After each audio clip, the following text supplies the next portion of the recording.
Tal i com hem vist en un vídeo anterior i en relació a Cercavip, també podem importar referències a Mendeley des de bases de dades. Algunes d'aquestes bases de dades ja incorporen Mendeley per a fer la importació directa de les referències. Veurem un exemple d'una de les bases de dades més importants i generalistes, com és el cas de la base de dades Scopus. Primer es tractarà de localitzar Scopus a la nostra eina de descoberta Cercavip. En el primer dels resultats que ens apareixen, clicarem a l'opció Accés restringit als usuaris de la UB.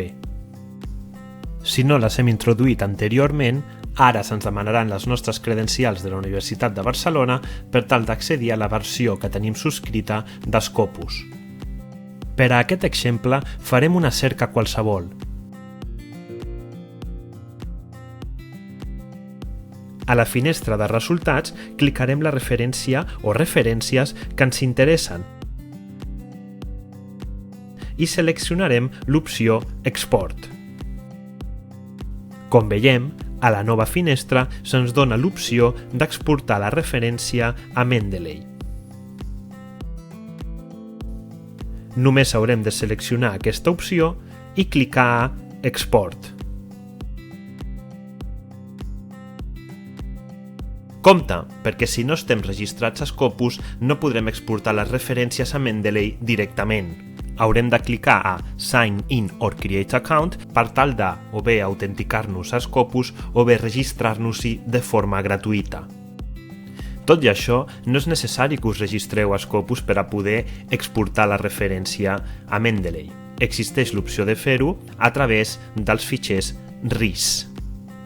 Aquesta opció us l'explicarem en el vídeo següent. Tornem ara, però, a on érem abans, on se'ns demanava si volíem autenticar-nos a Scopus o bé registrar-nos-hi.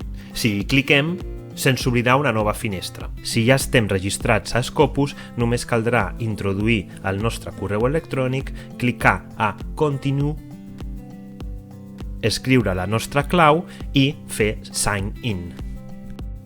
Si no hi estem registrats, caldrà seleccionar l'opció Sign in indicada a sota i completar tot el procés de registre, que és molt similar al que hem seguit per a registrar-nos a Mendeley i que hem vist en el primer dels vídeos. Un cop hem accedit al nostre compte de Scopus, ja podrem exportar la referència a Mendeley seguint les passes que hem indicat anteriorment.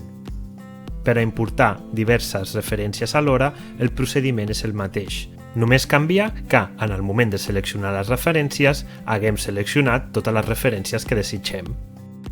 Com veiem, el mateix Scopus ens indica que la nostra referència ja ha estat exportada a Mendeley.